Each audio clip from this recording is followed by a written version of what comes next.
ओम नमः शिवाय, जय महाकाल। ये वीडियो मनोकामना पूर्ति के लिए है और अब वो दिन आ गया है जिस दिन हमें पेड़ पर ओम लिख करके आना है और जिस कामना से इस उपाय को हम करेंगे वो सारी विशेष सारी इच्छाएं हमारी पूरी ज़रूर होंगी, जो कि पूज्य गुरु जी की कथा से सुन के बहुत अच्छे से आपको बताऊंगा कौन सी चीज़ों से लिखना है, कैसे करना है, कौन से टाइम करना है, किसका नाम लेना है। पूरी बात इस वीडियो में हम लोग करने वाले हैं। सिर्फ सुनते जाएं, समझने की कोशिश करिएगा। बस एक गलती मत करिएगा कि वीडियो को बीच में मत छोड़िएगा, वरना फिर आप बहुत कुछ मिस करोगे। ठीक है, चलो समझते हैं। सबसे पहले समझ लो कि इस उपाय को अगर आप करोगे, ओम बनाओगे, तो इसके बेनिफिट आपको क्या होंगे। दो फायदे इसमें सबसे बड़े होंगे। ठीक है, पहला फायदा ये होगा कि आपके घर की जो लड़ाई होंगे, छोटे मोटे जो मनभेद हो जाते हैं घर में हमारे, वो खत्म हो जाएंगे। दूसरा, अगर इस उपाय को आप मनोकामना पूर्ति के लिए भी कर सकते हैं, किसी भी इच्छा, कोई भी विषय, इस उपाय को आप कर सकते हो। ठीक है, चलो समझते हैं। स्क्रीन पर आपको हल्दी दिख रहा है, तो जब भी मैं हल्दी का नाम लेता हूं, आपके दिमाग में आना चाहिए कि हमें खड़ी हल्दी को लेना होगा और उसको पीस लेना होगा। ठीक है, आपने पीस लिया। पीसने के बाद आपको दो काम करने हैं। ठीक है, पहला काम तो ये करना है कि आपको अपने हाथों में अच्छे तरीके से हल्दी को लेना है, ज़्यादा मात्रा में। कितना लोगे?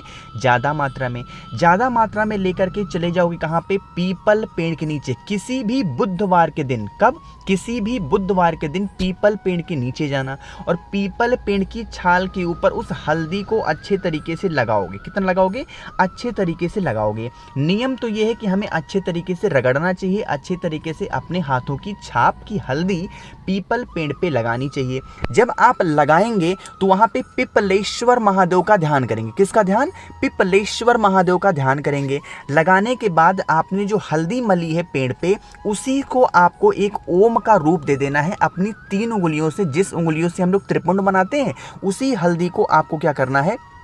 एक ओम इस तरीके से आपको बना देना होगा। ठीक है, इतना करना। जिस कामना से इस उपाय को कर रहे हो उस कामना का ध्यान करना, स्मरण करना, पिपलेश्वर महादेव का ध्यान करना और फिर 1 लोटा शुद्ध जल तांबे के लोटे से पीपल पेड़ की जड़ में समर्पित कर देना। जो भी व्यक्ति किसी भी बुधवार के दिन हल्दी को लगा करके एक ओम का निर्माण कर देता है और उसके बाद 1 लोटा जल चढ़ाता है पिपलेश्वर महादेव के नाम से, उसकी जो भी मनोकामनाएं होती हैं महादेव पूरी जरूर करते हैं। ठीक है, इस उपाय को अगर आप सुबह 10 बजे से पहले कर रहे हैं तो पीपल पेड़ की परिक्रमा करेंगे। अगर इस उपाय को आप सुबह 10 बजे के बाद कर रहे हो तो पीपल पेड़ की परिक्रमा बिल्कुल भी नहीं करनी है। ठीक है, इस चीज़ का भी ध्यान रखना। तो पहले उपाय की हमने यहाँ पर बात कर ली है कि आपके घर में लड़ाई झगड़े होते होंगे तो वो खत्म हो जाएंगे और किसी भी कामना से इस उपाय को आप कर रहे हो तो वो विश भी आपकी पूरी ज़रूर होगी। ठीक है, चलो समझते हैं हम लोग। अब आगे बढ़ते हैं अपने दूसरे उपाय की तरफ। दूसरा उपाय किन के लिए है? ये भी है कि भैया हमने बहुत व्रत कर लिए, बहुत उपाय कर लिए, फिर भी हमारी बात महादेव नहीं सुन रहे। अब हम क्या करें? देखो, कल कौन सा दिन है? पंपाकुशा का दिन। साथ ही साथ कल कौन सा दिन पड़ रहा है? बुधवार का दिन। तो आपको लेना होगा इस तरीके से जनेऊ, है ना। किसी भी पूजा पाठ के स्टोर पे या फिर किराना स्टोर पे इजीली आपको मिल जाएगा, तो जनेऊ लेना। लेकिन हमें एक जनेऊ नहीं लेनी है, आपको लेनी होगी 7 जनेऊ। कितनी? 7 जनेऊ लेना।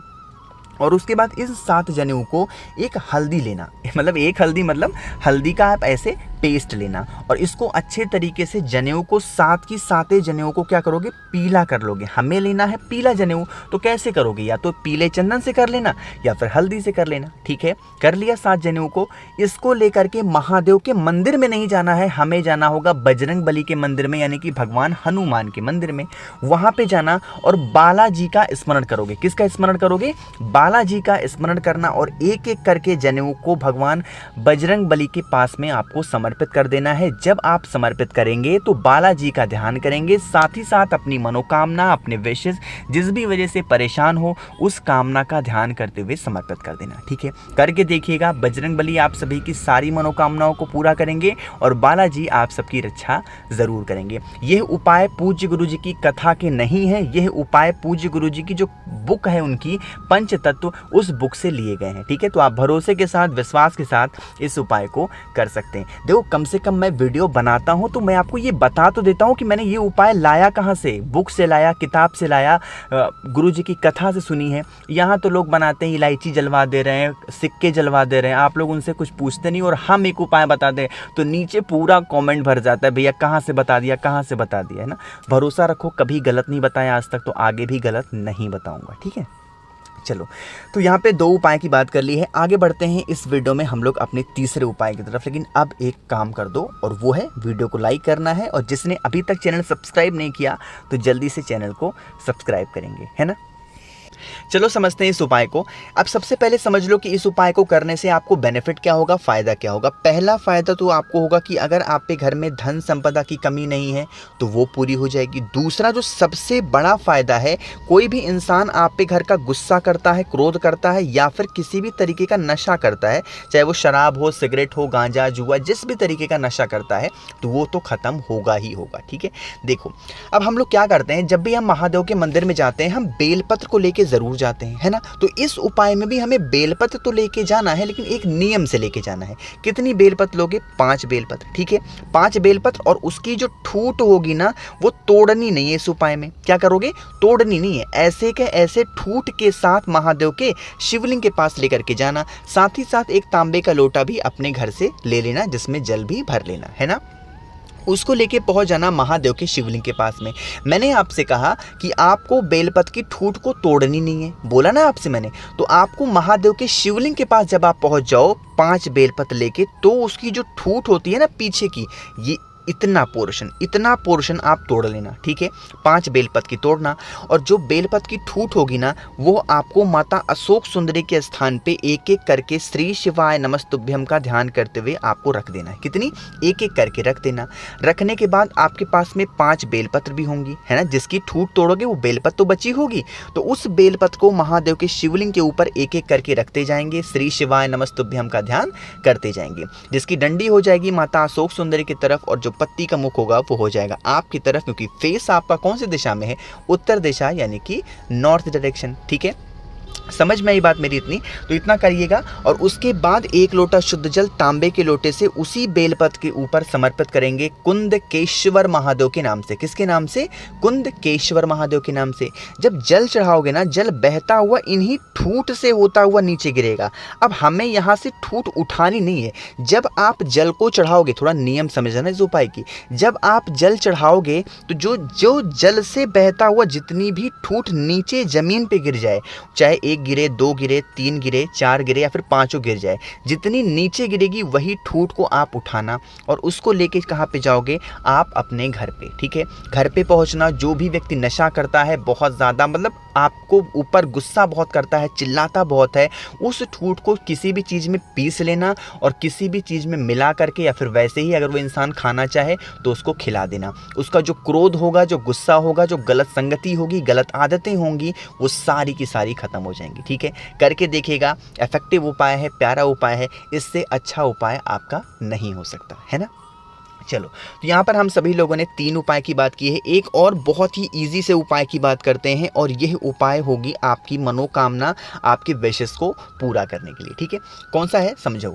स्क्रीन पर आपको दिख रहा होगा यहाँ पे बेल का बहुत बड़ा पेड़ दिख रहा है, तो हमें भी जाना होगा किसी भी बेल पेड़ के नीचे, और बेल पेड़ की जो छाल आपको नहीं दिख रही है, इस छाल को आपको निकाल लेना है। इस उपाय को सिर्फ सोमवार को आप नहीं कर सकते, बाकी किसी भी दिन कर लेना। ठीक है, एकादशी को आप कोशिश करना कि ना करना, क्योंकि एक दिन पहले वीडियो को बना रहा हूं ताकि आप सारा इंतजाम पहले कर लो। ठीक है, तो आपको क्या करना है, इसकी छाल को निकाल लेना, और निकालने के बाद क्या करेंगे, आपको उसको किसी भी चीज़ में पीस लेना है। अच्छे तरीके से पीसोगे ना तो उसका कुछ ऐसे पेस्ट बन करके आएगा। अरे आएगा कि नहीं आएगा, तो आपको ऐसे पेस्ट लेना, और इस पेस्ट को लेके चले जाओगे महादेव के शिवलिंग के पास में। फेस रखना उत्तर दिशा, यानी कि नॉर्थ डायरेक्शन, और जो बेल की छाल की जो पेस्ट आपने बनाई है उसका लेपन अच्छे तरीके से महादेव के शिवलिंग के ऊपर करोगे। जितना ज़्यादा आप कर सकते हो उतना ज़्यादा लेपन करना। ठीक है, लेपन करना, अपनी मनोकामना महादेव से कहना। फिर उसके बाद 1 लोटा शुद्ध जल तांबे के लोटे से श्री शिवाय नमस्तुभ्यम का ध्यान करते हुए समर्पित करना। जब समर्पित करोगे तो उसके बाद यहाँ पे जो आपने बेल की छाल की चंदन लगाई थी, उसी चंदन को थोड़ा सा लेना, अपनी कामना कहते हुए अपने मस्तक पे और अपने कंठ पे थोड़ा थोड़ा करके लगा लेना। जिस भी कामना से, जिस भी इच्छा से इस उपाय को करोगे, वो विशेष, वो इच्छा आपकी पूरी ज़रूर होगी, है ना। कोशिश की मैंने आप सभी को बहुत ही प्यार से से बहुत ही अच्छा समझाया है। तो वीडियो पसंद आई हो तो लाइक करिएगा, कुछ पूछना हो नहीं समझ में आया नीचे कमेंट सेक्शन में पूछ सकते हैं। और जितने भी भाई बहन इस आवाज़ को पहली बार सुन रहे हैं या फिर आपको मुझसे फ़ोन पे बातें करनी है तो आप हमें सर्च करिएगा इंस्टाग्राम और फेसबुक पे द नेचुरल प्लैनेट 108, वहाँ पर मैं आप सबसे बातें किया करूँगा। और जिसने चैनल सब्सक्राइब नहीं किया तो जल्दी से चैनल को सब्सक्राइब कर दो। ओम नमः शिवाय, जय महाकाल।